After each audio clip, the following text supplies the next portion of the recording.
Hey guys, today we're checking out Warsaw of Prasia, which is a new MMORPG coming out this month on mobile and PC. It's going to be an open world free-to-play game focused on PvP. I'll be letting you guys know if this game is worth checking out or not, and everything you guys need to know about this game. So make sure you guys tune in for the video and let's jump right into it. So this game is, like I said, coming out this month, but it will be coming out first in Korea March 30th. There's no global launch date yet on the game, but probably a few months after that. I will keep you guys updated. Now, as I said, it is made by Nexon. Nexon are known for their pay to win games. They made V4, they made Hit 2, they made Maple Story 2, but they're also good games. So I'm expecting a lot from this game, but I'm also expecting it to be a wallet gameplay, you know. So it is PvP focused. So their main focus in this is mass PvP, faction PvP, controlling territories, and the world is absolutely massive. The world boss fights are absolutely massive. So that's the vibe they're going for. So for example, if you guys are playing Traha, you want to check out another mass PvP game, it's probably a good game to actually play. So it will be coming out for mobile, it will be coming out for PC. So they will have their own PC client, but also mobile client. So you don't have to worry about that. Now in this game, there's going to be 21 massive territories to discover, and these can be controlled by guilds. But they also made sure that one strong guild can control the whole territory, so that the servers are still fun and you can still have fun playing the game, right? So it will be a massive PvP game. I'm guessing they're going to have some balanced PvP and some PvP that is not balanced. If they don't have any balanced PvP, I can see a lot of people getting mad over it, so hopefully don't have that. So there will be big wars to fight, there will be big faction PvP to do, big world PvP to do. So you want to team up with your friends, team up with the guild, and hopefully have some fun. Now the different wars and the different PvP, from what I've seen so far, is there's going to be a lot of different PvP to do. So a lot of things will require strategy, other things will require probably big zergs, some will require a different setup, different builds. So it a lot depends on how you play yourself and what kind of PvP you enjoy. Now there are obviously, guys, some classes. So first class out, we have the Mirage Blade, aka the Assassin class. Again, it's going to be the sneaky one. You sneak up, good at 1v1s, some burst fast damage. If you're used to playing like assassin classes, you can play this. It seems like every class will have subclasses. I'm not 100% sure about this, but it seems like some classes might have subclasses that you can play.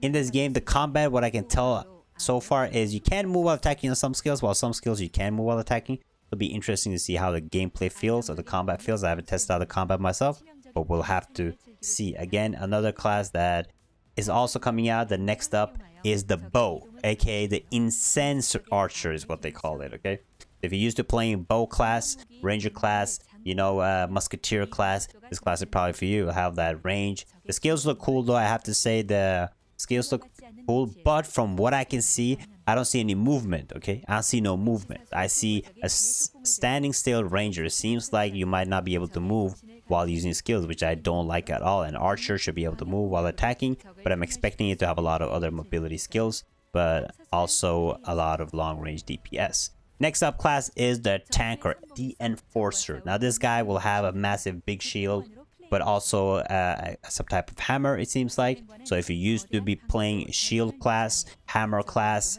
this class is probably for you. You have more of a tanky side, you know, melee. But again, as you see, it's switching between weapons. That's why I think it's might be some subclasses in this, right? A melee and range DPS, a hard hitter, but a slow tanky style of DPS. Another class that looks good. You know, you guys know me. I like playing a tanky class usually in these type of games. Next up, we have the mage, aka the rune scribe is what they call it. Okay, I don't know why they went with these interesting names, but I guess they work, right? This is gonna be like the wizard class or the necromancer class that you guys are used to playing in other games. Mage class, you keep your range, you do some nice AoE damage, some nice magical damage, and the class overall looks good. It looks fun. So if you used to be playing mage, this class is probably the one for you. Right now, I don't see any like healing style class, so they might not have a holy trinity. Maybe this class, the incense, the rune scriber or the incense archer has kind of healing capabilities. but from what I've seen, there is no full out healer, but I might be wrong. This might have like a subclass where you can actually heal.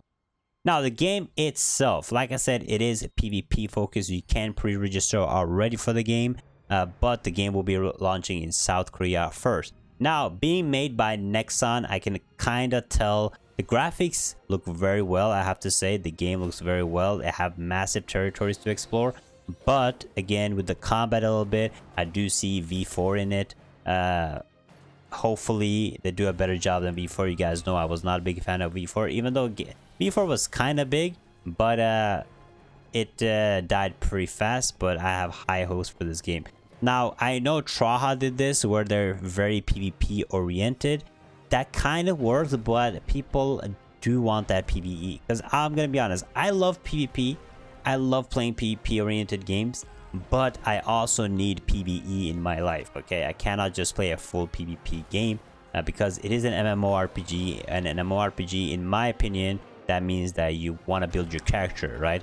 You want to fight, you want to build your character, you want to, and that you can do through PvE and through grinding, and then the PvP you do for maybe extra PvP gear or for fun mainly, right? Or to control territories. So hopefully they will have a balance of PvE and PvP. I know Nexon did a good job in MapleStory with their PvE, but V4 they didn't do that good. Also, they're also coming out with a new MMO. I made a video on Hit 2.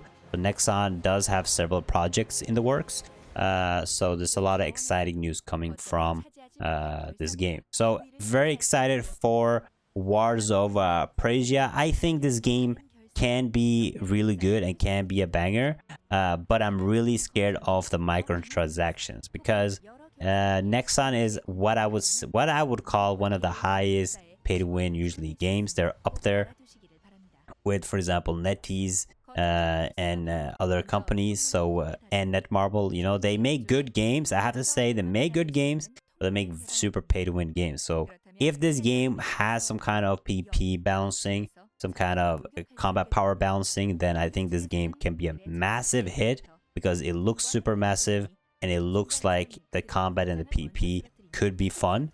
But it depends a lot on that, because if it is PvP oriented, let's be real, the guy with the fat wallet is probably gonna one-shot everybody. You can probably do 1 versus 50, and if you don't sell your house, your wife, your kids, everything, you won't be able to compete with him, right? So hopefully they do some kind of balancing there. But definitely a project that I'm gonna be checking out. I'm gonna be playing a little bit in the Korean version, maybe do a stream, and then when there's more news, global news, I will be letting you guys know. But overall, I think the whole concept of controlling territories is really good, especially if one clan can't control everything. I know New World, I played New World, I have thousands of hours in New World, don't ask. They did it very well with the territory. It was fun, it was engaging. So hopefully they do it too, and they have to be very focused. If there are some kind of factions, they need to make it balanced. That's the biggest issue that most game have. But guys, that is it for Wars of Prasia. Let me know in the comments what do you guys think about this game. Will you guys be checking this game out?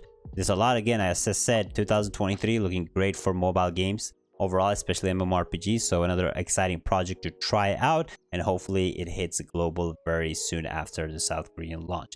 Thank you guys so much for watching. Take it easy, give me a thumbs up, make sure to subscribe, check out this video right here. I'll see you guys next time. Bye bye.